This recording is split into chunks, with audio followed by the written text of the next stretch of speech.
Greetings and welcome to Silent Weapons for Quiet Wars, the Cybernetic Takeover, when data replaces projectiles and algorithms become ammunition. So this is about a covert, quiet war using technology as silent weapons to control societies. This 1979 publication serves as a blueprint for digital age domination through economic manipulation and social engineering. Greetings to Facetious Expert and Metal. Indeed, this is a good one. This comes from a very technical manual, actually, the 1979 publication, where it really goes in depth into the E-model. Involves a lot to do with electronics and using systems analysis and other kinds of statistical ways of interpreting data that are probably beyond what most people would consider entertainment. And this is strictly for the entertainment educational purposes of this broadcast, not to be used misconstrued or mispurposed or any other use. Other than that, do not do this at home. So let's continue. Just a moment here. Let me get to there we go.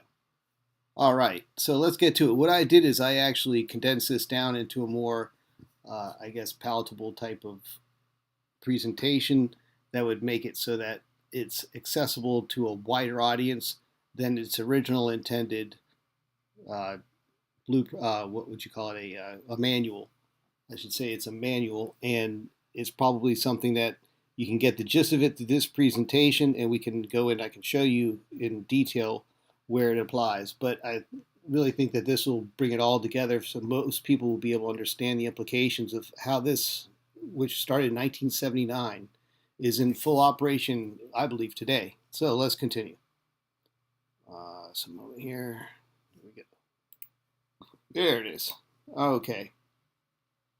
So, as I said, it's about an electronic model, but as all the sciences, they're all essentially measurements and bookkeeping of energy, and whether it's electronics or physical energy or social energy through economics, they're all energy systems, and they all involve mathematics in order to control those systems. So let's look at it this way. As they say, if the bookkeeper, if people are not aware of his bookkeeping practices, the bookkeeper could be king.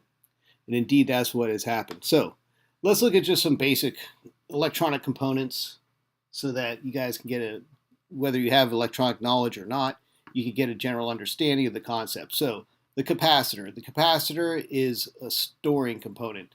This is the capital. This is, in the terms of this manual here, the data vault storing economic potential and digital wealth. So we could say really this is the capacitor here is the holder of the real form of energy here, the potential energy. Because once that potential energy is put into use, it's gone. So it's no longer energy once it's used. So there's various ways of using it. As it's being used, it goes through various conversions and other types of factors. One of which is a resistor here. This is what would be an analog in the production systems of civilization here.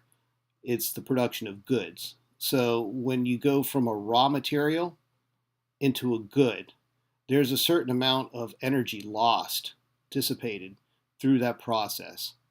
And to make it simple, it's represented as a resistor.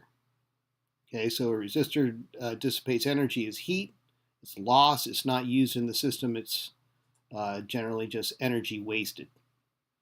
And then we're on, but of course, it's wasted for a purpose, because the end use of that is that you converted raw materials into a good, and those goods can be inputs to other systems down the line.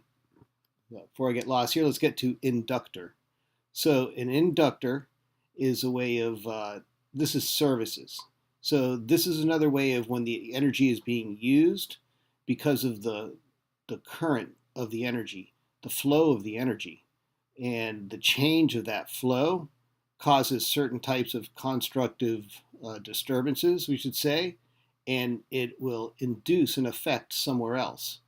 So when you do a certain service, you induce a satisfaction of a certain need of the customer.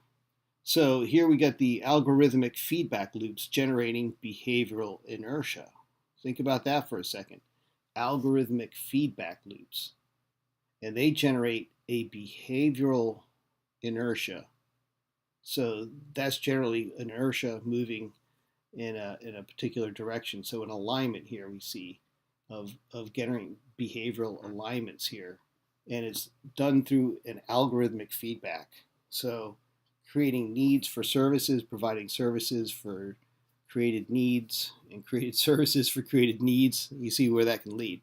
So the physical energy concepts map directly to economic systems. Capital stores potential, like a capacitor. Goods create resistance through production. It costs money to operate a factory, that's lost energy, right? And services dissipate energy through behavioral feedback. Society becomes a machine to be optimized through these interconnected components. So, at the most fundamental level, the capacitor is really the only one that has energy contained with it. The others are where energy is consumed in particular ways to meet specific goals, typically in the context of this manual for control of societies.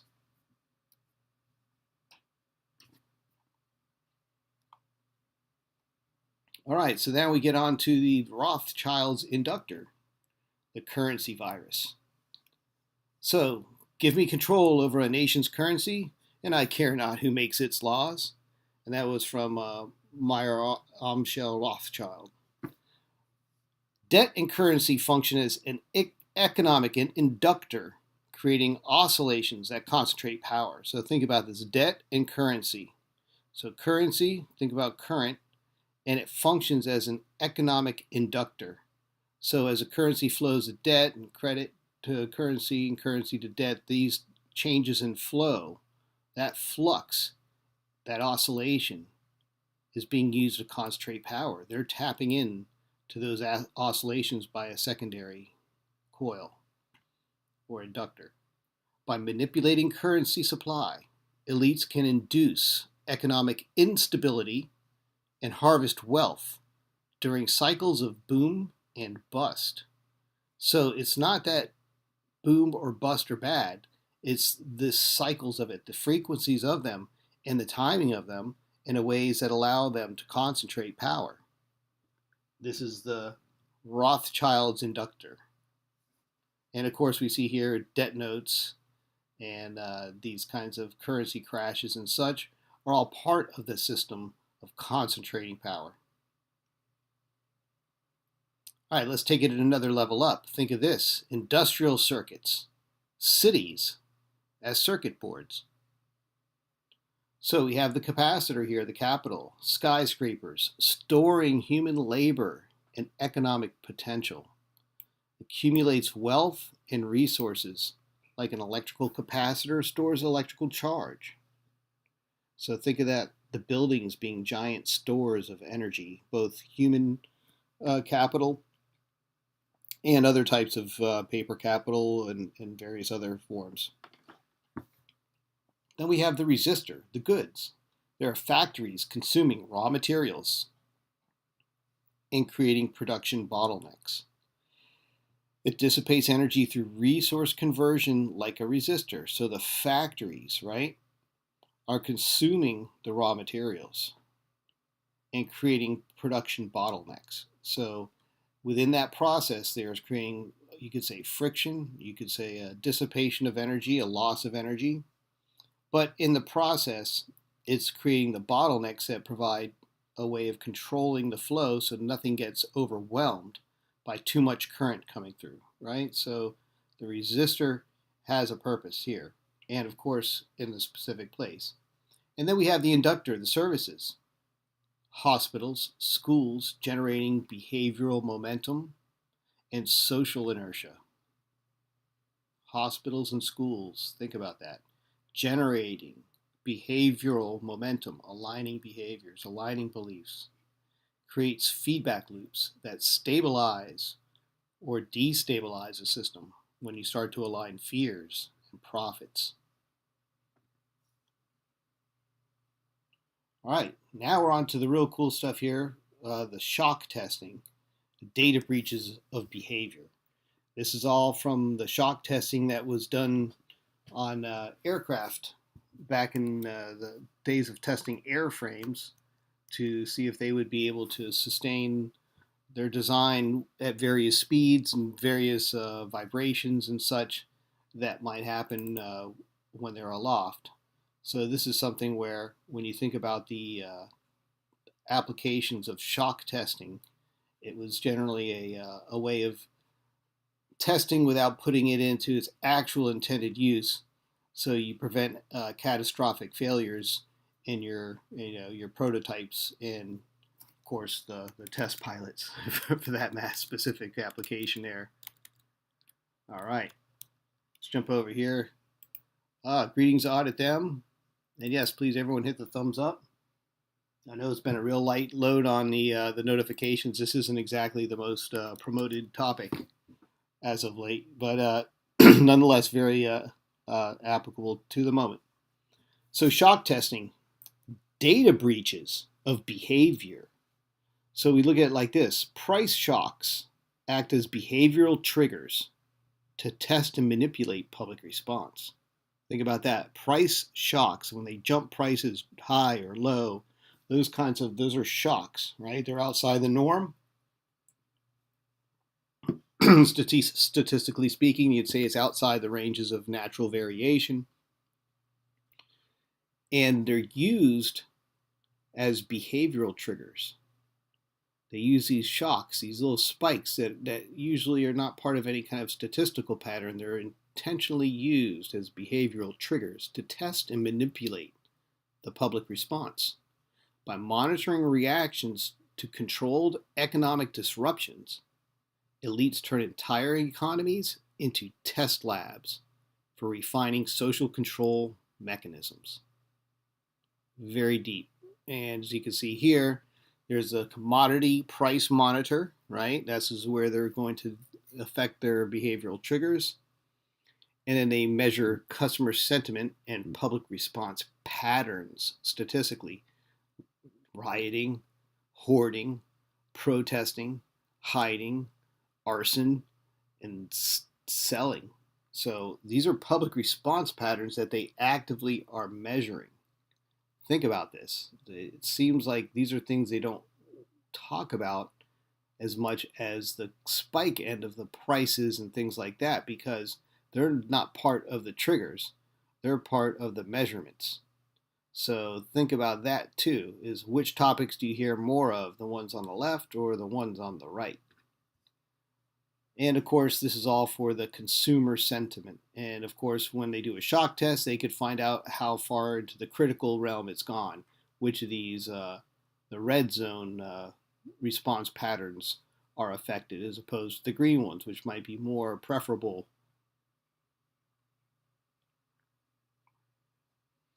We're on to diversion tactics, the neon distractions. So there's the pleasure matrix for instant gratification, a trademark. And then I love this one, junk fuel, not junk food, it's junk fuel. Eat your feelings. And then there's the violence feed, the 24/7 conflict stream. So these are our diversion tactics, the neon distractions. It's used to provide the cognitive overload, the constant sensory bombardment, preventing critical thinking and awareness of the systematic control that we're discussing. Emotional hijacking. Media triggers primal responses, bypassing rational thought and creating predictable behavior patterns. And there's the attention economy. Every moment of focus is harvested, analyzed, and monetized by control systems. Media and entertainment function as diversion tactics, transforming citizens into passive consumers disconnected from reality. This creates a population of zombies hooked on triviality, while control systems operate undetected. Zombies hooked on triviality, while control systems operate undetected.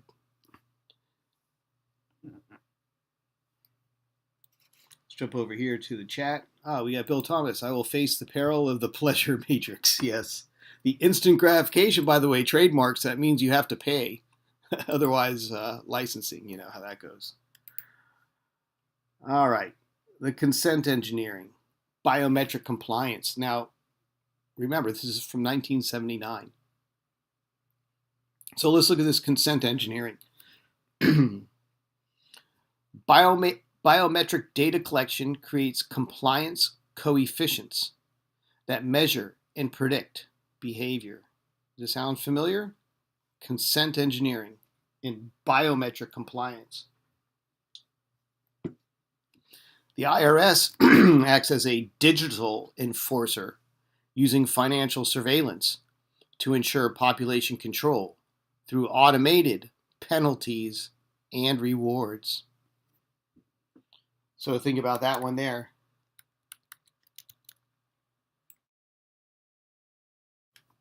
And this again, 1979, so they're saying the IRS is the digital enforcer, and we know now it's gone far beyond just that. Probably the least of the worries here. But is a perfect example here that sums it all up, because here we have how much are compliant, 92%, 8% resistance. So now we can hone down the digital chains. You have tax forms, purchase history, social content, contacts, and location data. So there's the digital enforcer now. Before just the IRS, now far beyond. And tax compliance systems monitor and penalize nonconformity, creating a self-regulating population. Consent engineered. And again, there's the biometric compliance, because we got your purchase history, your social contacts, and your location data. So you better hand in those tax forms, which everyone should do, but the fact is that's now, and this was then, and at that time, that was the mode of tracking. All right, so we have artificial wombs and digital dependency. We have the education pod, the welfare pod, and the media pod. So what they've done, created a dependency creation. Institutions replace natural support structures, creating controlled environments that shape behavior from early development. State-controlled education replaces parental guidance. That's the education pod. Then there's the welfare pod. Welfare systems create economic dependence. Then there's the media pod. And now what's coming up? Media implants, standardized belief systems. So what they meant at the 1979 were the media implants, were the people put into the media as idols and special celebrities to standardize the belief systems. But when you read it here from the 21st century now, it seems like maybe they meant something else. But I digress. We're on to the control mechanisms.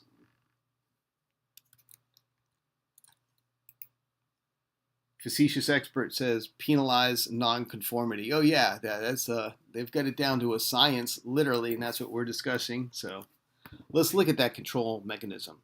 These artificial wombs function as dependency machines for the elite, ensuring predictable, compliant populations through early conditioning and continuous reinforcement. Propaganda replaces critical thinking. Natural bonds weakened by institutionalization. And here we have someone who wants to get into the pod. Let me in. I don't know. All right, now we're on to the political subnation, enforcers of the grid. So you get your loyalty chip, your social credits, the control grid. So we have here the political class as system enforcers.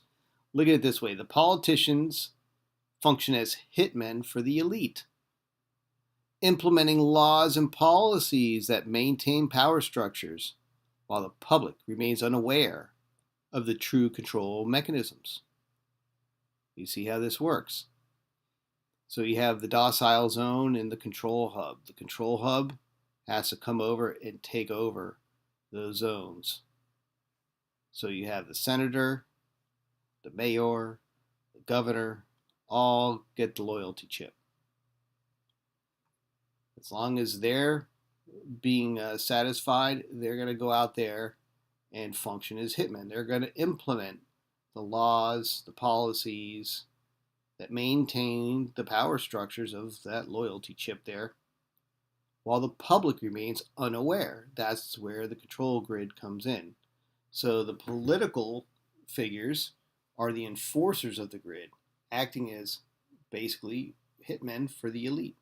They're the ones that put the laws into place and the policies into place that cause violence amongst the people. Why did they do it? Because they were told to do it. They are the enforcers of the grid. Enforcement. Neural leashes. Neural leashes connect individuals to central control systems through direct brain interfaces, digital conscription,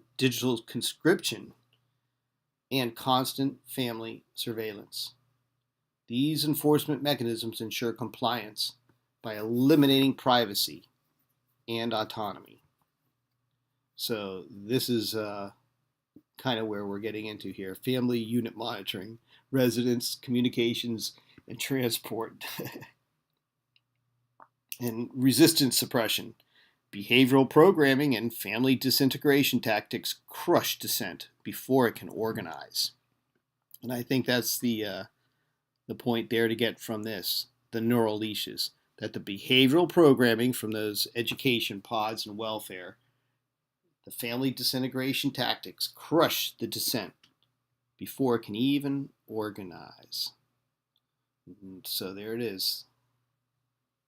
Eliminate privacy and autonomy through the dependency affected with those pods. And now we get down to the cybernetics of it, the systems analysis, the code of domination. Oops, what happened here? There we go. Oops. We got ahead of ourselves. There it is. Systems analysis, the code of domination. Bill Thomas says the granny police were very effective in China. I'm sure they were. All right, so domination algorithm. The economic amplifier functions as a central processing unit of social control, converting data inputs into behavioral outputs. Do you get that? The economic amplifier is a circuit they're calling it back in 1979 as the central processing unit of social control, converting data inputs into behavioral outputs. They feed the data into the domination algorithm, and then out comes the behavioral outputs that are controlled through the control grid. Elite programmers design the system parameters. Public functions as executable code within the system. Data inputs predict and control societal outputs. The security system, access to the core programming is restricted to authorized personnel only. Unauthorized attempts to decrypt or modify the system are automatically blocked and traced. There's multi-layered encryption that protects the core algorithms. Intrusion detection identifies resistance patterns. So, being watched, you know you're out there. If you try anything, we're going to remind you you're being watched. Okay, a hacker attempt, access denied. There it is. So you see the code of domination here is that the public are just the executable code within the system. We're just fed into the system for them to process into a particular kind of behavioral output. So the data inputs predict and control the societal outputs. So the data inputs come in, public moves through the system, and it's rewritten with societal control in it, the outputs. And of course, very secure. Which brings us to the conclusion: the future of control. Digital control. The document reveals a system of control that is invisible, operating through algorithms and data, pervasive, embedded in all social systems, inescapable, unless we recognize and resist. So there's Hack the System. The future isn't written, it's coded. Breaking free requires awareness, recognizing the control mechanisms, unity, collective resistance to division, which is important here, resistance to division, where we're unified, and action, creating alternative systems. They control the code. Do you? So the Silent Weapons document is a warning and an invitation to reclaim our future. Which brings us to the end of this presentation here.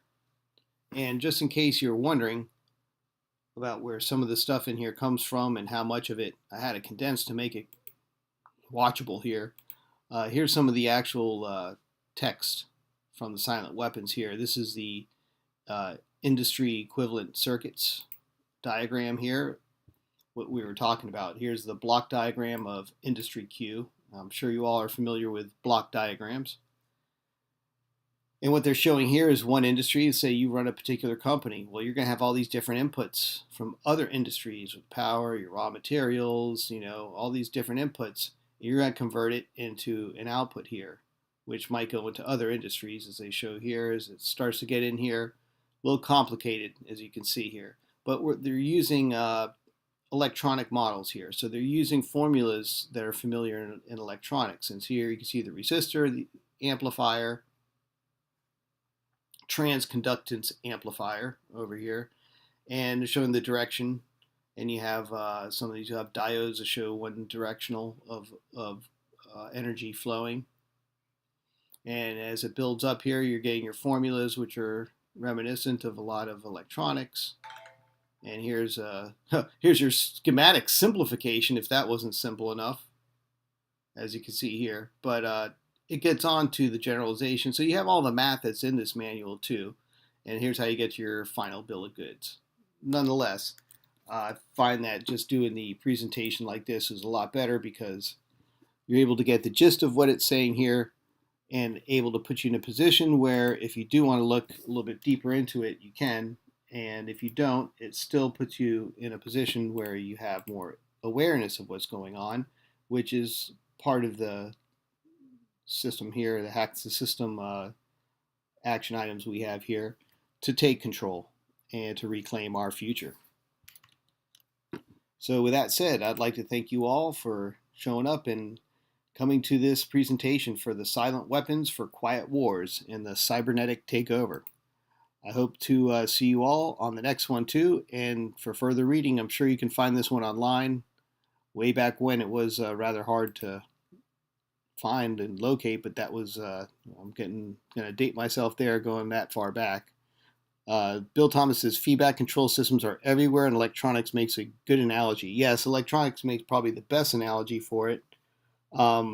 Steady state errors and things like that in electronics, PID controllers, things like that when it comes to motion control, all regard feedback loop control systems in some manner because that's the essence of having a workable system that doesn't run out of control.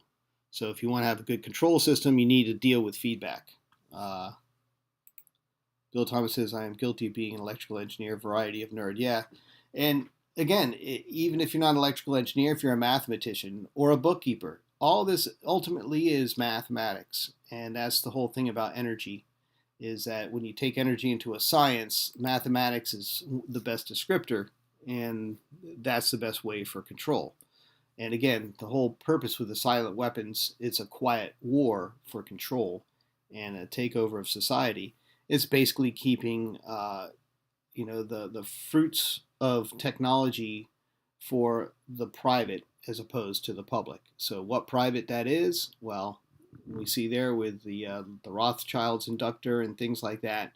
It could probably be deciphered in one way or another, but regardless, it's a small fragment of humanity compared to the public side of it, and that's where the awareness of this from the public is the most dangerous thing to the ones that are in control of these weapons. So again, the alternatives we have start with awareness, and that's where we began tonight. On that, I bid you farewell and peace out to you all. See you on the next one.